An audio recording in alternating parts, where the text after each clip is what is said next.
Hi guys, good morning. Meron akong order na for tanghalian ngayon.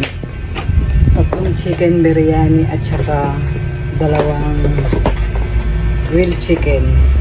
Yan, na-prepare ko na yung mga cups. So ito nga, maaga pa nga siyang nag-chat nga sa page nga namin na kung pwede nga daw ma-deliver ng maaga bago nga mag alas 12. Kaya maaga din ako nag-prepare para ma-deliver nga sa kanya to on time. I-deliver nga to sa may TESDA nga dito sa may Muntinlupa lang din. So itong nag-order nga na to, nakita nga niya yung post nga namin sa mga group. Kaya nag-chat nga siya dun sa page namin. Tinanong nga niya yung mga information kung paano nga sila makaka-order. Kaya sobrang laki talaga ng naitutulong nga sa sales nga namin kapag ka nagpo-post nga kami. Kahit dito nga lang nga around Muntinlupa. Dalawang half grilled chicken biryani nga yung in-order nga nila at saka yung ordinary na chicken biryani nga. So yung 3 piraso naman yun. Then after ko nga siyang mai-prepare, mga 11 naman nag-book na ako ng Lalamove. Kasi minsan kahit malapit nga lang nga yung pupuntahan ng pagkain nga namin, minsan ang tagal kong makapag-book. Siguro depende rin sa panahon at saka sa oras. So this time nga hindi naman ako masyadong nahirapan. Wala pang 2 minutes nakakuha na nga ako ng rider na maghahatid nga nitong pagkain. Binayaran na rin nga ako ng customer ng bayad nga sa delivery fee para iaabot ko na nga lang nga sa rider. At sila nga i-receive na lang din nila. Sa nitong time nga na to, sobrang busy ko talaga. Hindi kasi nag-duty yung mga kasama ko dito. Buti na lang din kamo yung mga customer, hindi nga siya sabay-sabay. Mahirap din kasi talaga kapag ka nagsabay nga yung dine-in, pati na rin nga yung delivery. Kapag ka gano'n na nga madami nga yung mga customer at sunod-sunod, nagtatanong na nga lang nga kami sa mga customer kung willing to wait nga ba sila. Lalo na nga kapag ka dine-in. Sa delivery kasi walang masyadong problema kahit nga malate siya ng kaunti. Mostly ng mga customer nga namin nakakaintindi naman. Pagkatapos ko nga mai-prepare tong for delivery ko nga, meron na naman pumasok na for dine-in naman sila. So itong mga customer ko nga na pumasok na to, isa to sa mga regular customer nga namin na mahilig nga kumain nga ng fried chicken. At sila nga yung halos na nakakaubos nga ng stock ko.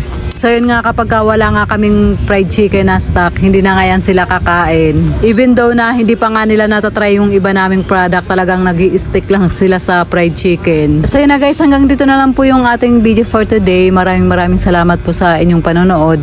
Mag-iingat po kayo palagi. God bless and babush!